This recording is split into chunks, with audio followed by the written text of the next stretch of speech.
In a city where shadows hide more than secrets, two detectives step out of the fog, not to solve crimes, but to crack business cases.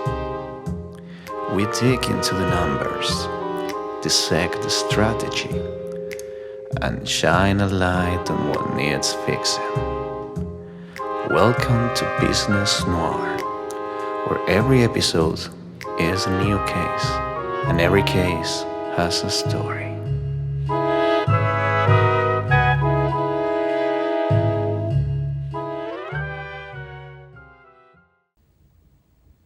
Hello everyone, this is Nico from Business Noir Podcast.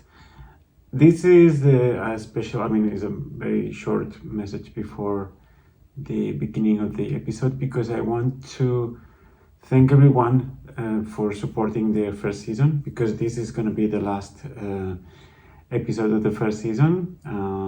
Just taking more or less will be like around Christmas. And I wanted to make this introduction first because this episode is going to be a little bit special. We wanted to do this experiment to see how it works in a different environment, doing different things during the episode, and also changing the general dynamic, which is basically between Borja and I talking about cases and different stuff. So we invited Anna from the first episodes, you remember the Exclusive Café, the very first episode in this podcast.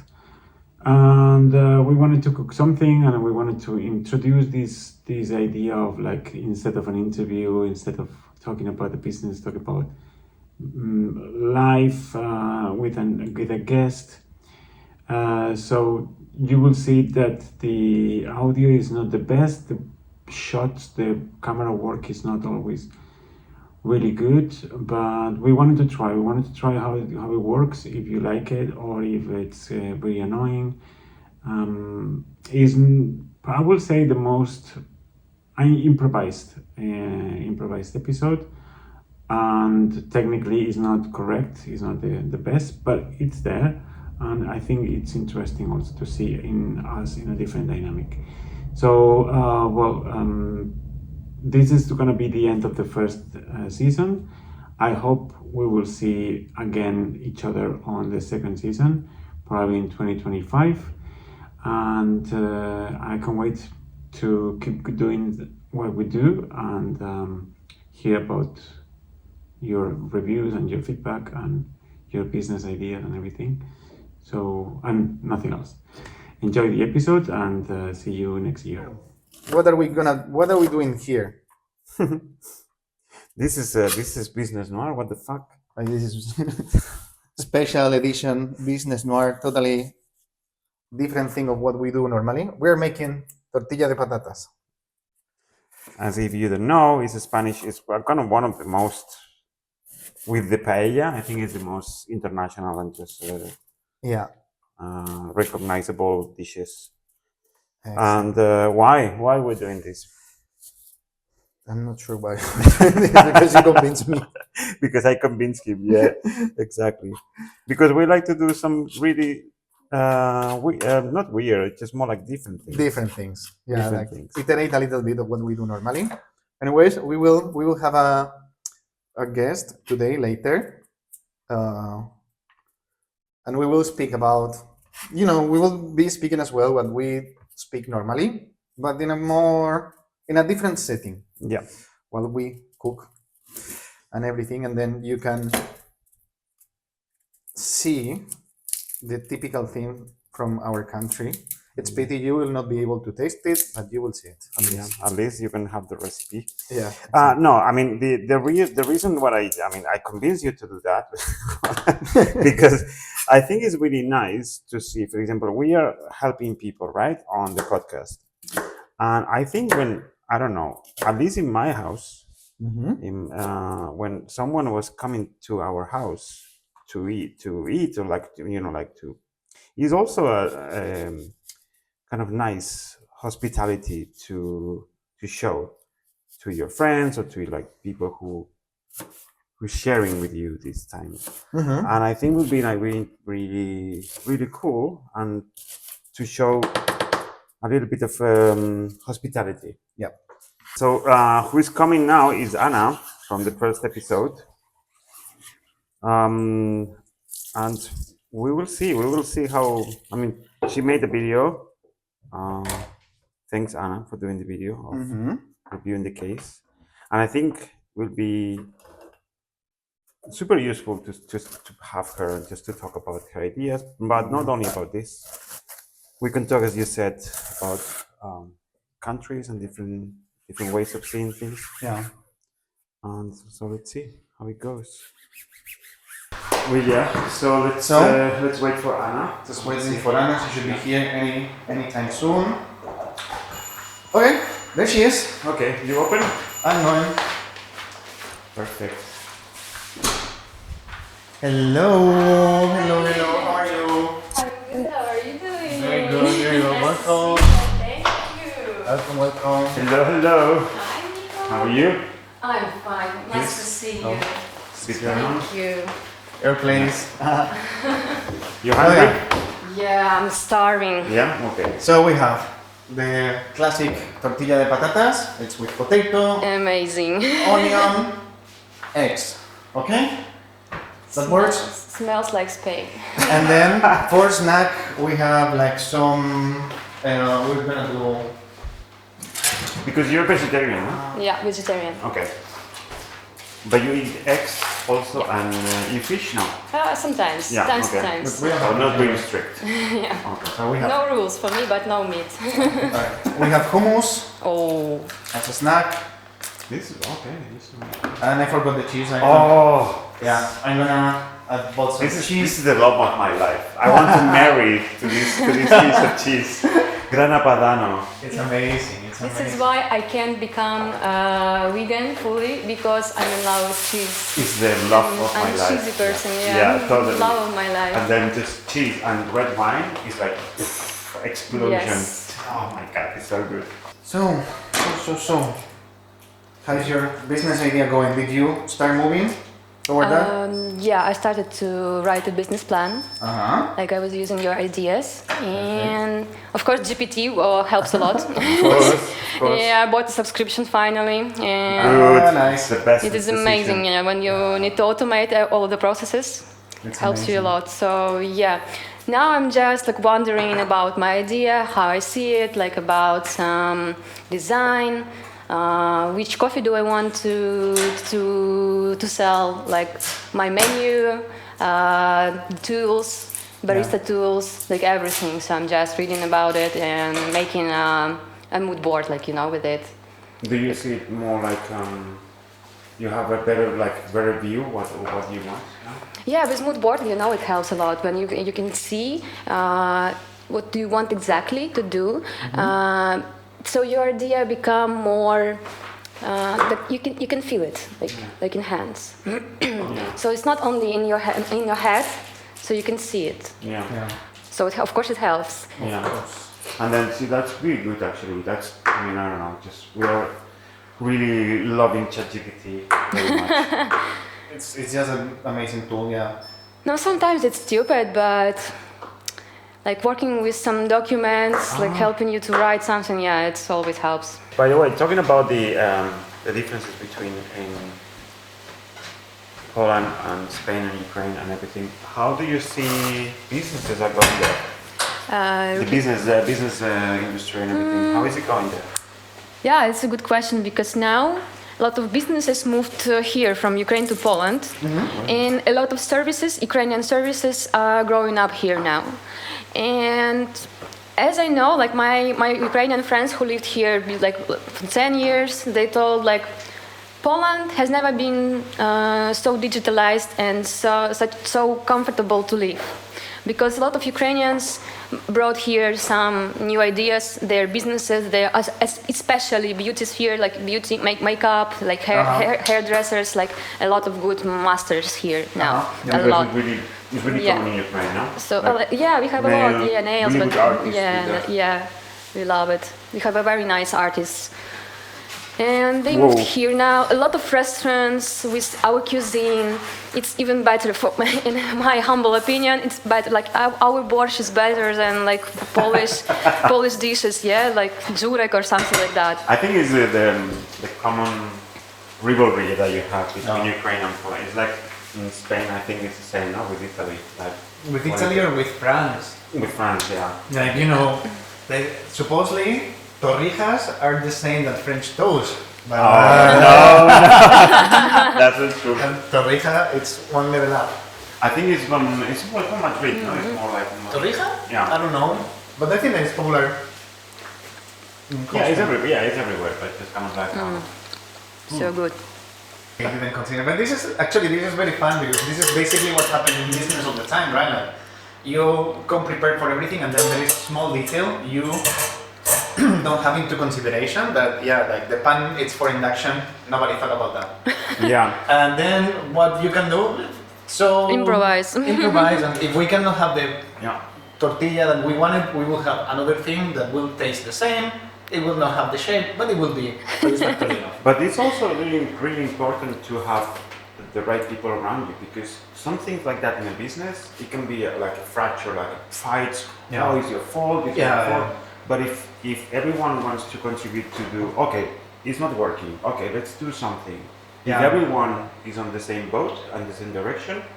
Mentality of let's not think about pointing fingers. Exactly. It's something that happens in the companies like very often. Big and small alike. That when something bad happened, there is this round of pointing fingers. Like, oh, it was your fault because you forgot that. Or it's like a true leader. I think that what they do, true leaders, is not point fingers, but fix things. Like, okay. Like all this time that we're wasting pointing fingers, instead of that, like, okay, what can we do with what we have in this moment? Transform, adapt, and then after you overcome the problem, you note it down. You do this kind of like recap, say, okay, what went wrong? How can we avoid next time? Yeah. And then it's not about it was your fault. It was your fault. No, it's okay because one day will be my fault. Nobody's perfect. Yeah. And in a company, especially in a big one. Like one person will make a mistake, but tomorrow you will be the one making the mistake. And you want to be in an environment that doesn't penalize for mistakes, because mistakes actually help you grow. Yeah. And if people is afraid of making mistakes, then you are capping the possibility of the company, because people is not actually taking actions towards the future. So it's very important. Yeah, I think so. I mean, I don't know. It's like, for example, what is the? How many people are you in your company now? Not so much, up to 100. But so in your team? No, in my team it's six people. With team leader. Yeah. So it's smaller than I was working in the company before, and it's good because it's not this big Titanic that is sinking all the time because somebody didn't notice the iceberg. You are sinking with this ship because you don't have to place to go, and now it's like very cozy, very comfortable, and I love it.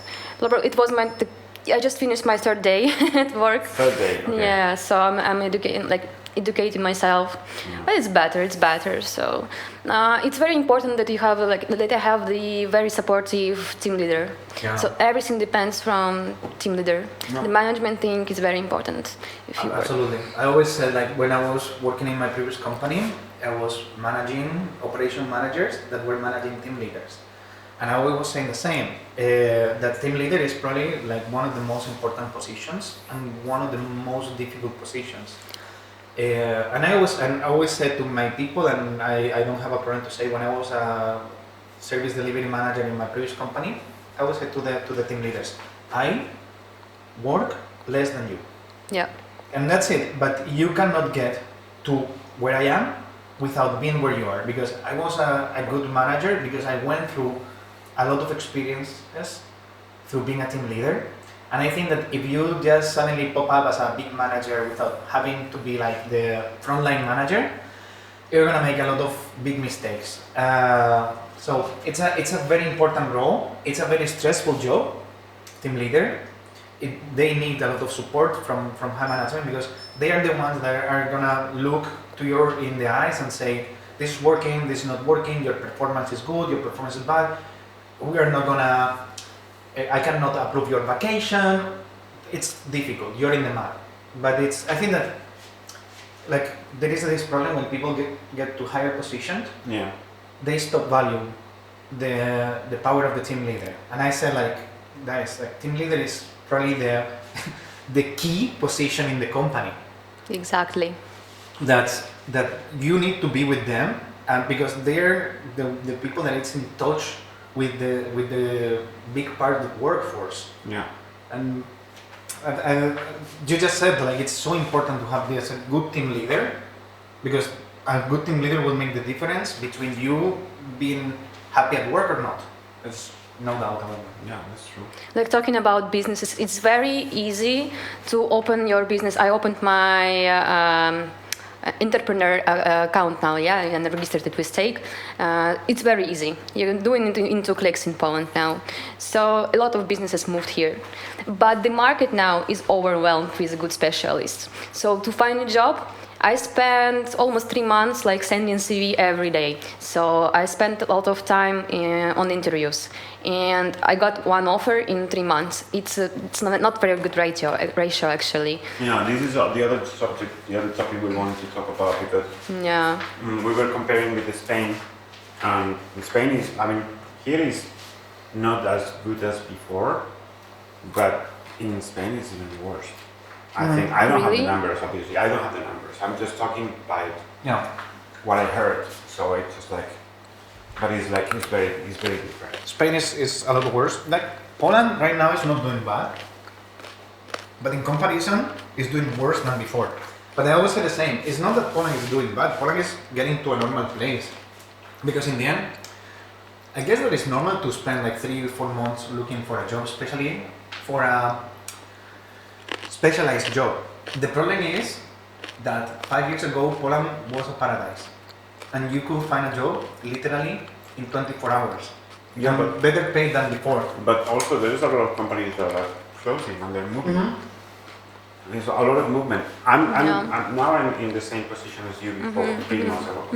I'm looking for a new position, and I'm expecting to have 3-4 months of trying to find the right things. But it's good. I mean, you know how much it was impossible in Spain. To find, At least you have this possibility to look for a job. Yeah, but I want to be optimistic in that matter. Like, it's true that it's more difficult than before, but I think that still Poland is a good place for job, even though it's not that now it's bad. It's that there was a moment that it was extremely good. That was the rara avis. Yeah. Well, this was the anomaly in the system.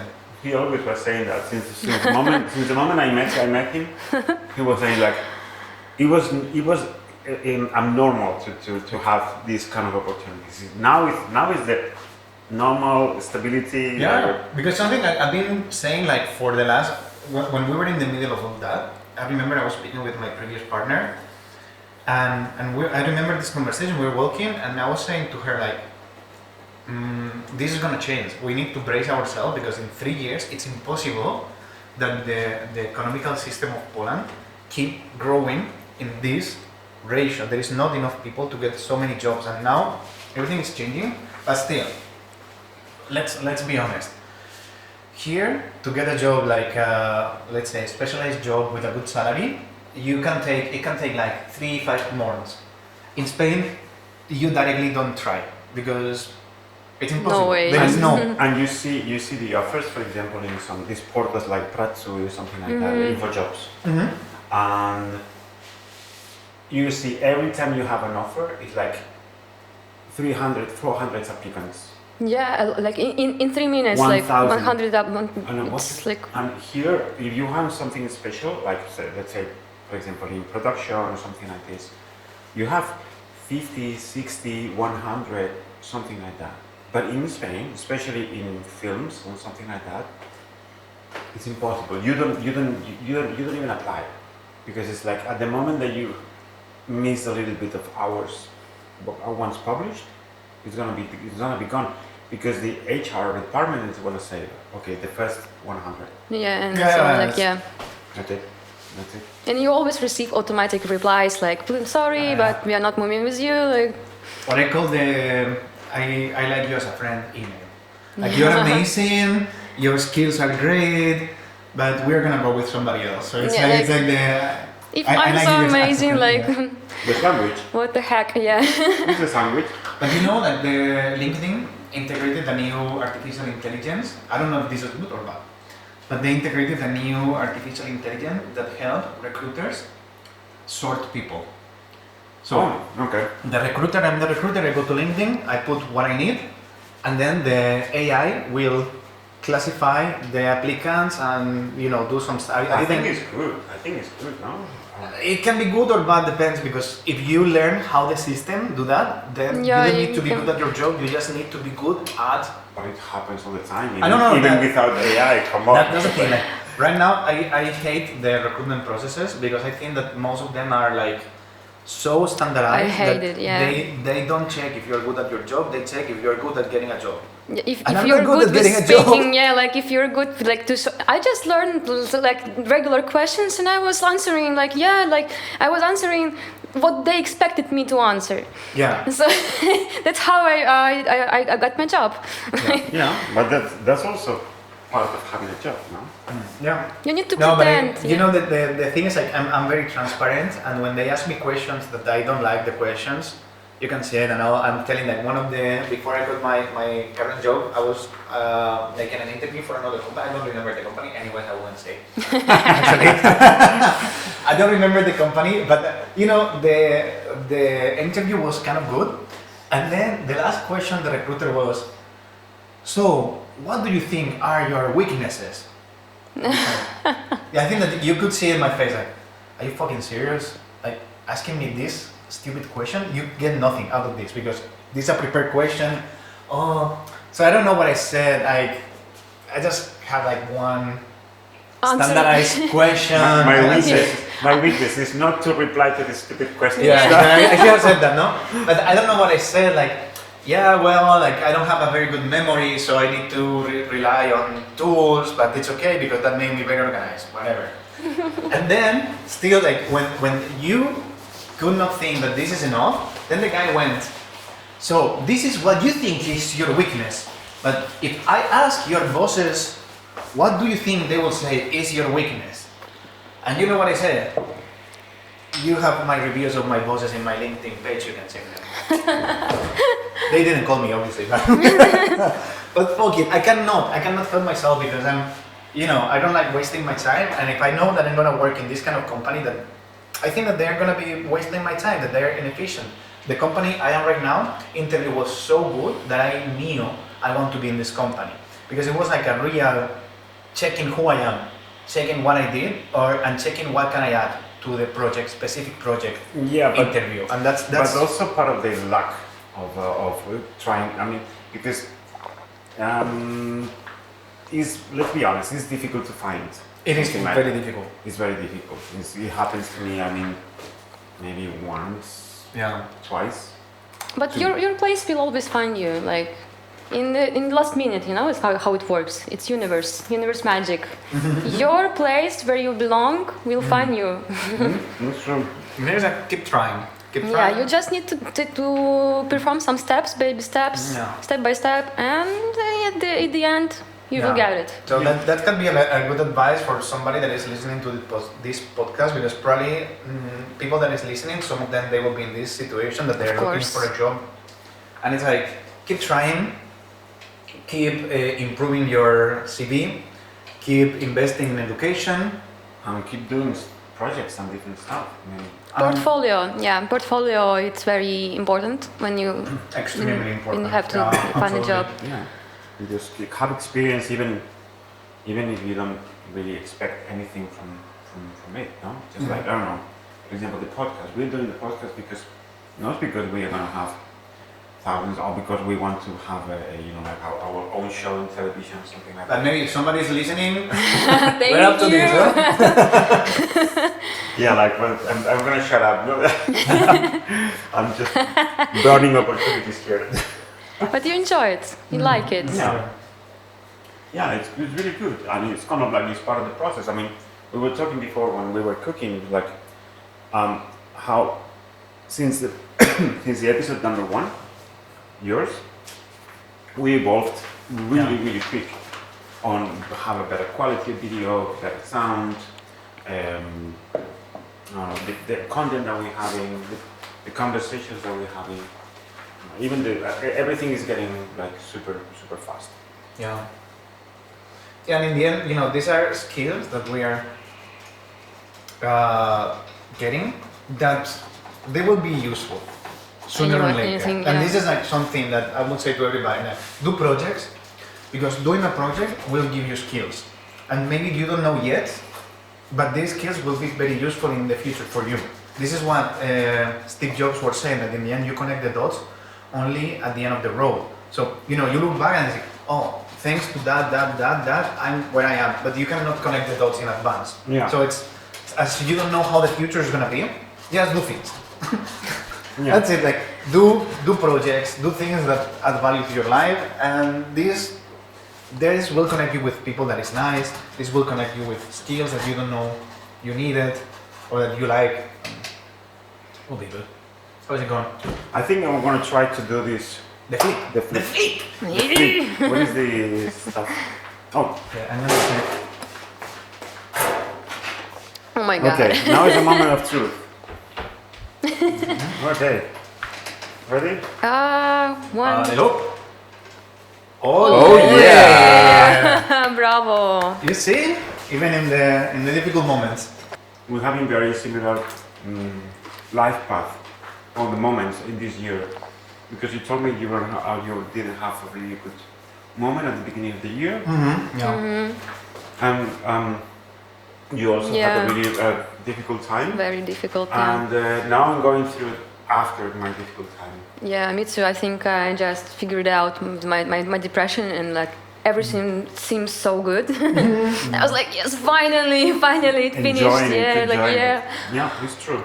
Maybe we can take a little break from recording while we serve, and then we'll see you in 5 minutes when we have all the tables served. Sounds good. Perfect. Yeah, it doesn't look like that bad. Maybe It from looks the camera, perfect. maybe Looks from the good. camera looks horrible. Improvised food, it's always good. But we were expecting shit, so when you expect shit and you have this, it's good. So you have to always expect shit to have a good income. I think, even happens with people. Always. Like you expect shit and look at us. It's like expect the best, but be prepared for the worst. Yeah, They say. Yeah. Especially like when you live in Poland, I realized that you need always to have like backup money, like a pillar, for half of a year of living without being employed. Yeah. Because Okay, smacznego, Smacznego. Smacznoho. Smacznego. Smacznego, que aprovecho, buen provecho. Bon profit. Bon profit. I love this culture of smoking, especially in old movies like from 2000, from zeros, and like when women smoke in movies, the secrets with long nails. Interesting. I love it. When I was doing photography in Kiev, I spent 2 years doing photography. I was using like old Soviet cameras, and I have my portfolio. Yeah, so please subscribe. I was doing some photo shoots for my friends. And my favorite topic was like smoking people. Like I was always like habits, like it's bad habits. I was always catching this moment when somebody is like making this. It's really nice. I just love it. I don't know why. It's kind of romantic one. Something like interesting with life there. I don't know. It's really good. Which camera are you using? Zenit. It's an old film roll Soviet camera. I've got a collection. I got 3 Zenit. It's like very old Soviet, completely manual camera. So it works without any batteries, without any. Mechanical. It's mechanical, yeah. Old school. Old school, yeah. It's hard to handle it. It's hard to master it. But it's 35 millimeters, no? Yeah. Okay. Because it's with formats before. And I also got some 2 small pocket cameras, also for film rolls. I used to have Olga. You know this Olga? Yeah, I know. Yeah. And there is do you know this it's also really cool business that came back. It's lomography, Lomo. Yeah. I heard about that, but I don't know what it is. It's basically like cameras made of plastic, but plastic from like this one, you know, like super bad plastic, and you shoot with film. But the concept is like the worst photo is better. I mean, all this light leaks. Exactly. Yeah, a bit trashy, right? Yeah, This like- is becoming a thing. Like the trashy things are becoming a thing. I think so. Yeah. You know, I think like now people is very much into, I don't know, trashy tattoos, trashy clothes, and like they say that like this is trashy as something is good. Like instead of looking for high quality, something that it's well done but looks bad. Yeah. Okay. I didn't think about it. It is about modern art. You don't like. Today we are going with my mom to visit Mozart here in the museum. I haven't been here, and I love modern art. I was reading a lot of books about it. Yeah, like the main thing is idea. When you have idea, and if you can connect with the author, with the artist who made some exposition, and if you can feel this idea, you will like this work or not. So the most like now the modern art is about to make you feel something. It's not about sometimes it's not about some beauty. Maybe it could be disgusting as well, but it makes you feel something. Like okay, it's disgusting. It's disgusting. It's like new movies, The Substance. If you saw with Demi Moore, I heard it's about so it, disgusting. I It's didn't watch it, disturbing, and yeah. but the idea of movie, the quality of this, it's amazing movie. I even forced my mom to watch it. My mom she said, well, it's very disgusting. I don't like these scenes at the end, but idea is so good. I think with modern art, what happens is like there is, some things that make you feel something, but also there is a lot of bullshit. But why? But it is a reason why. Because, like, in my opinion, it's because the art market is, let's say, why people are paying millions of dollars to have a Picasso or something. Or Banksy, yeah. I mean, for example, and because it's part of the investment, the reputation, collections. Because normally a museum is not gonna pay millions of dollars to have a big piece like Brisbane. Like, can you imagine a museum buying a Gioconda? Like, no. Because it's out of the market, right? And I think it's like when you see some fairs, art fairs. I'm talking about like professional big ones, not like from local ones. Let's say international or like national fairs and stuff. There is a lot of really bullshit. I mean, horrible pieces. Like it doesn't even make sense, right? It happened in Arco, I think, in Madrid, that some people just put some children picture, and then people was like, oh yeah, I can see, people was pretending to see something other people was seeing, like, and it was kind of a joke or a prank that somebody put like literally like children painting. Yeah. But happens also with business. Did you see these guys faking a new brand of water? Like this super expensive bottle of water. And they were using tap water. Okay. And people But was they built this pop-up shop with the branding, like all the stuff and the price. And they were doing, okay, I'm gonna give you a lot of waters, and then you have to put the price to the guest. And with a nice bottle and everything. No, I mean, $300 or whatever it is, blah blah. And it's like, no, it's not. It's not real. You are making it. It's marketing. Is the purpose of that, and it's like is to pay you more for the product at the end. And then there's a lot of products that we buy that are basically marketing stuff, right? Yeah. It's one of the principles I think that we try to follow is like being ethic with business. So obviously I want to make money. I want to have like business that makes a lot of money, but not at any price. Like an ethical part is important. Like I don't want to be cheating on people or selling something that I know that is not a good product. Like I know what I know, and I'm selling exactly what I know, and this is my price. You may like my price or not, but I'm not lying to you. Like for example, like selling something, telling you it's super exclusive when it's shit. Like Well, it was part of the social experiment, no? But it's true. There's People that is doing like this. Yeah, like for example, I don't know, Mac products, right? Apple products. Yeah, they're really good, but they're overpriced as hell because of the branding, because of their reputation and everything. But people knows that, but they want to pay. They buy it. And I have an iPhone, you have an iPhone, you have an iPhone, so No Android, please. yeah, but let's say like if we pay, it's because we want to pay for this. Yeah. But we know that it's not really. It's not the cost is not that expensive to produce and everything. No, of course not. I always was inspired by people who can sell, for example, who can make business around something small and something very particular, like napkins. For example, my mom has a friend who is selling some pockets, some napkins, some cups, and he has very nice business because he's a vendor who is always provide a lot of our local restaurants with this stuff, and he makes money from this. Also, like, for example, toilet paper.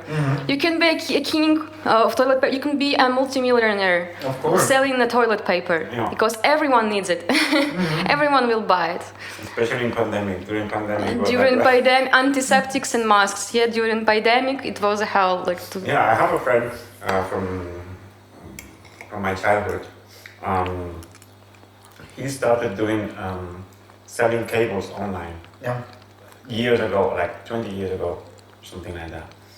And it became like a really successful business. And at the end, it was three friends, and they had discussions and everything, so they decided to split. But they began only doing a couple of cables. But that's Have you seen this movie Cocktail? No. With Tom Cruise? Yeah, but the 90s.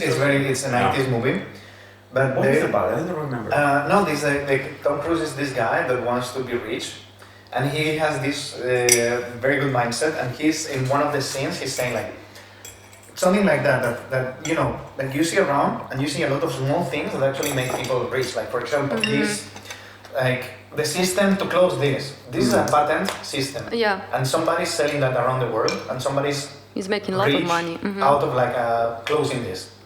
This shape of the bottle is another patent. And you start thinking everything. It's patented something. Yeah. So because when we think about being rich, that's the thing. Everybody's thinking right now software or making this IT, kind of Tesla, something like I will become a programmer. This is how my mom was thinking about. We talk a lot about my mom today. Mama, I love you. Co-protagonist of the podcast. She forced me to study IT. I was studying program engineering and business at university, and I finished it, and I quit my master's degree a half of a year before my master's diploma. I just quit because I said, no, this is not for me. I don't want to do it. I want to work in coffee shop, and everyone was telling me, you're crazy. Yes, but I want to work at a coffee shop. And I became one of the best. I became one of the best. And you won awards and stuff, no? Right? Yeah, I mean, it's my favorite thing. I love coffee. I love making it. I love providing people with information about some coffee stuff. I love discover some new things in it. But this is why you become good at this. Because I loved it. Yeah, you're passionate about something. You become the best, yeah? Yeah.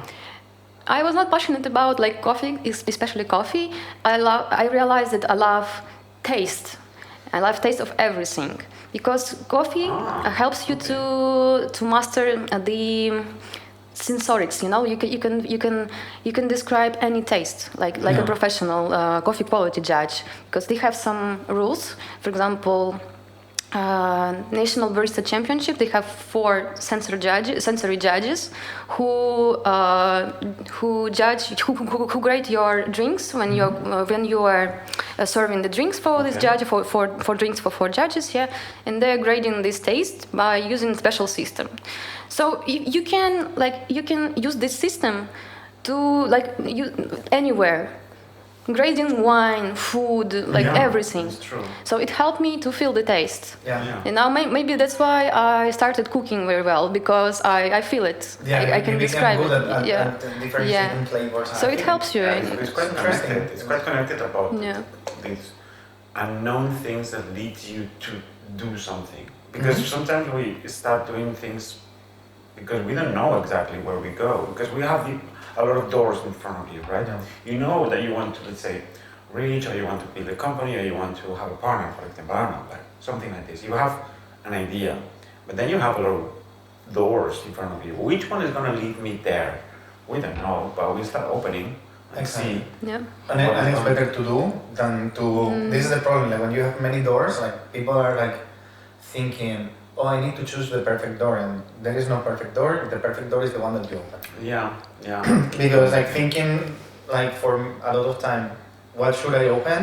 You're wasting time of experimenting, and you never know where is gonna be the next door that opens up. But you always should accept this possibility of failure. Yeah. It is very it's part of this discovery. Because, for example, when I failed being a bar manager, last couple of months ago, I thought, this is the final destination, the terminal. No, I will never be in gastronomy again. So I'm choosing the IT. Okay, I will be a specialist like here, but no gastronomy. And after a couple of months, when this depression passed, I'm realizing, okay, it was one of the failures. It's okay. It could be something different. Yeah. So don't be afraid to fail. And probably like this failure gave you a lot of insights, and now you're thinking, if I am to try it again, I will do things differently. And Exactly. And this is the thing, like when you try things, you get insights, you improve, and you need to keep going. Yeah, and resilience, I think, is one of the skills that is really important in life, not only in business, but also in life in general. Yeah. I mean, for a breakup, or some loved one passed away or something like that. It's very important to keep going, because but it's normal. You are depressed, you have a mental breakdown or something like that after bad news or something like that, or fracture in your life, and it's obviously you don't want to see it. You don't see it anymore, but you need time. It's gonna heal, and this heal is gonna be a scar, but this scar is not gonna be open again, because it's a scar in your own soul, in your own experience. And we know that scars, they not open again. They open in a different way, in a different place, but not on the same place anymore. And it's the same happens with business and everything. We need time to heal, and then after we see things with more perspective and things. It's funny that you said this too about the taste, because my dad used to be super good with colors, because he was painting. He was an expert, but honestly, he got this color, and with paint, he was doing manually. A little bit of water, a little bit, but like without any kind of support from AI or like this kind of old school. And he was so good, and he was so amazing. I mean, like how he was like because normally in cars when you work, because he owned. A mechanic shop. Mechanic shop, but he was also doing paintings and repairing the exterior and stuff, and really big stuff.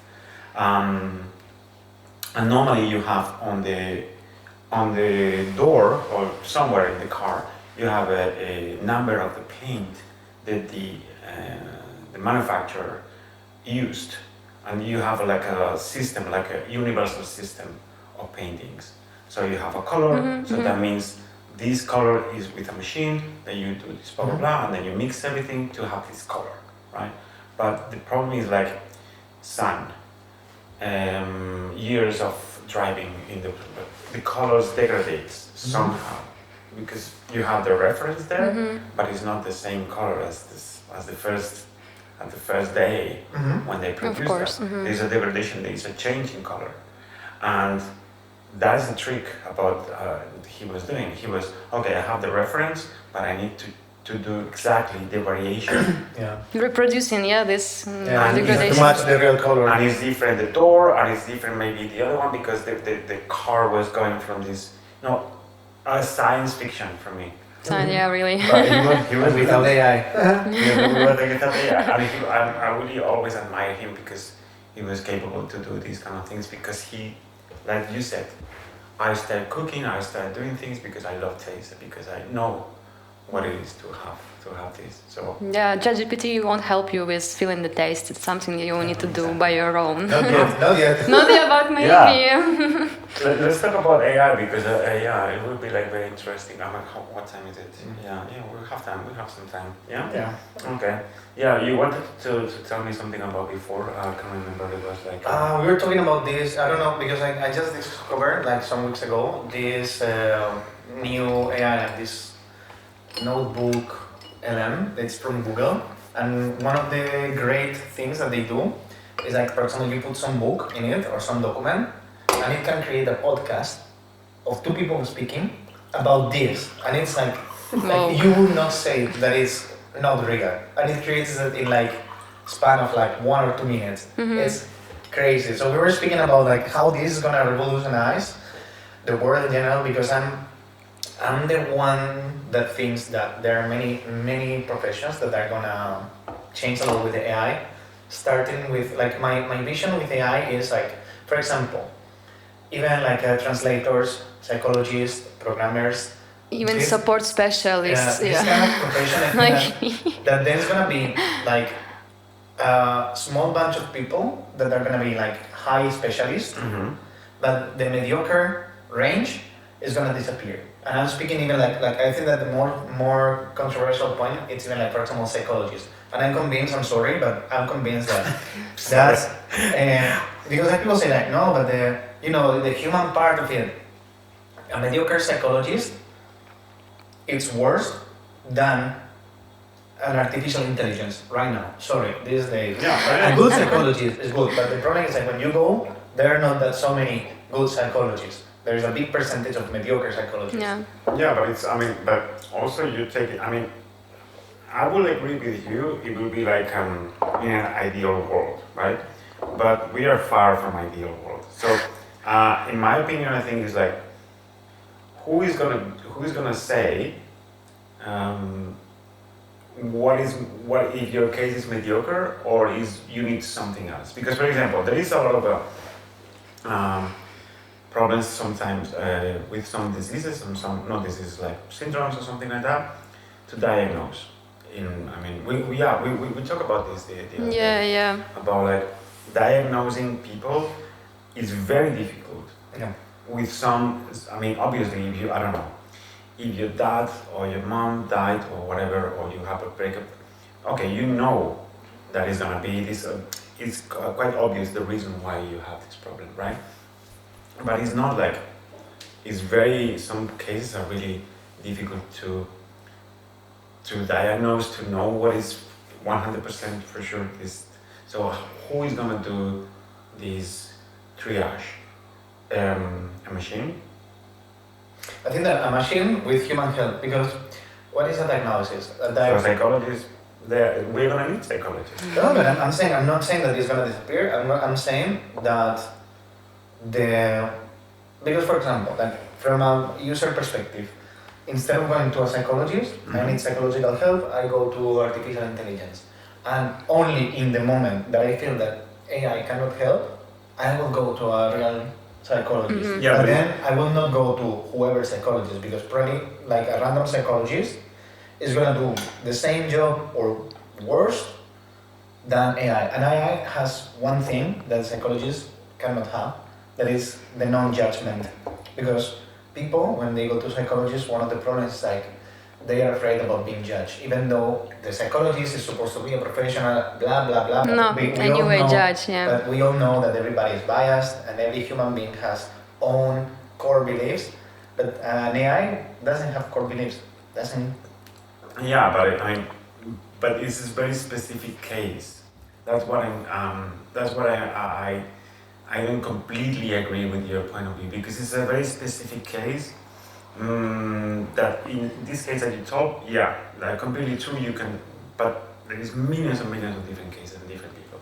Let's say, for example, when you have, I don't know, schizophrenia or like something like this, you need a psychiatrist or you need. But it's more like psychiatrist. Yeah, but there is some. I'm not a psychologist, so I don't know. But there is some diseases and some syndromes that you need both. You need psychologist, but also you need psychiatrist. You need therapy, but also you need. I agree in that kind of cases, yes. But in regular cases where like people is having like a mild depression or a mild, moment of anxiety, I think that AI can help. I think it's like, I don't know, in this time in this right now, I think we have many different like the mental health crisis is just it's getting complete crisis now. exponentially, and it is, in my opinion, I don't know. I would like to know if this is true or we are like exaggerating sometimes. I think that it's true. In general. Because I think that the world is changing so fast that our brains cannot cope up with the change. And this is where all these psychological problems are coming. And for example, they say always like if you put somebody that is born in the year 500, and you move this person to the year 900, it's 400 years.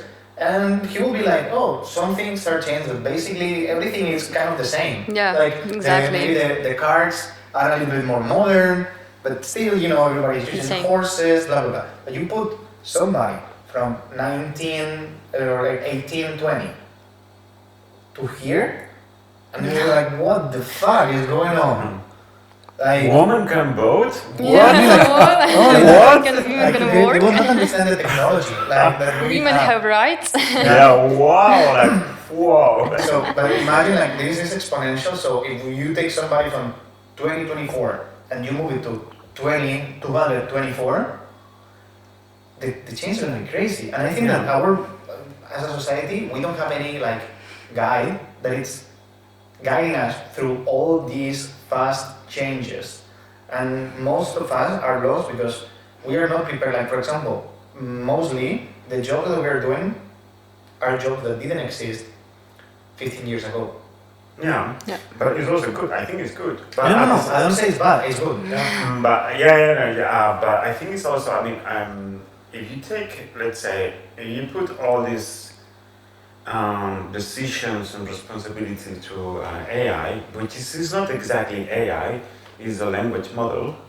Most of the tools that we use is a language model that the system is not exactly AI. It's just something different. It's limited, very limited.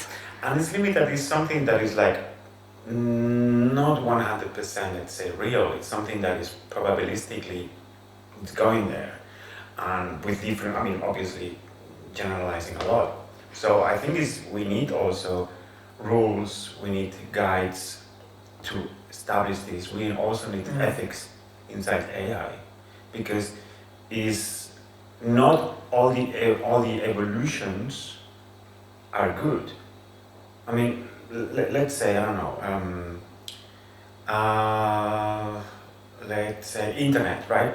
Internet, it was really revolutionary. Everything now we have very different world from completely 25 years ago.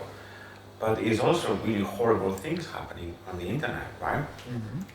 So it's not only the tool, it's also the ethics. It's an education. And all the problems, all the privacy stuff where we gain it disappeared after these problems, these kind of things, protections, virus, against scams online. People are using AI to scam other people. Yeah, of course. But anyway, like the phone, the same. Like when phone was invented, like people will find a way to scam you with the phone. Every tool it's not good or bad per se. It's a tool But for example, AI, it's a revolutionary tool, and obviously there's gonna be a lot of people that's gonna try to use it, but it's on the the point of society to try to stay in the path of protecting ourselves. It's okay, we will adapt. Yeah, but that's exactly my point. My point is like we're still not evolved enough as human species to have. I mean, technology is evolving more than us. That's what I'm saying. This is probably a problem, but I think that we will. But anyway. Anyways, I think that we can. Yeah, we can say goodbye to this event. Thank you very much. Now we're gonna pick up a little bit and get a coffee, but this without you guys. Yep, I think it was really. Thank you guys really for it was a inviting really me. nice experience. And Thank you for coming. And Always. the doors of the podcast are always open for you. Yeah. Oh, nice. Okay. Okay, so say goodbye. Bye bye.